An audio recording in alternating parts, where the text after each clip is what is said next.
Hello friends, আসসালামু আলাইকুম। আমি মাহফুজা আলম। আশা করি সবাই ভালো আছেন। আমি এখন পুরান ঢাকার নাজিরা বাজার চৌরাস্তায় আছি।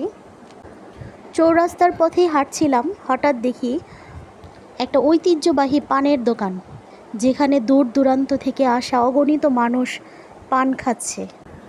আগুন পান তো অনেকেই খেয়েছেন, কিন্তু সত্যি কথা বলতে গেলে পুরান ঢাকা নাজিরা বাজার চৌরাস্তার মোড়ে এই ইব্রাহিম ভাইয়ের পানের দোকানে আগুন পান টেস্টের দিক দিয়ে অসাধারণ। দূর দূরান্ত থেকে আসা অগণিত মানুষ এই আগুন পান খাওয়ার জন্য এই দোকানের সামনে ভিড় জমায়। হঠাৎ আমি দাঁড়িয়ে একটু ভিডিও ফুটেজ তুলে নিলাম। আপনারা সবাই দেখতেই পারছেন এই পানের সাথে কি কি মশলা ব্যবহার করা হচ্ছে। এখানে একটি আলাদা মশলা ব্যবহার করা হয়, যার জন্য এই দোকানটি পুরো সমগ্র এলাকা জুড়ে এই পানের দোকানটি অত্যন্ত বিখ্যাত।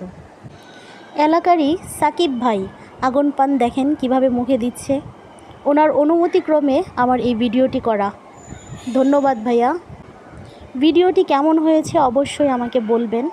লাইক কমেন্টস করতে ভুলবেন না কিন্তু, এবং পরবর্তী ভিডিওটি পাওয়ার জন্য আমার সাথেই থাকুন। ধন্যবাদ সবাইকে।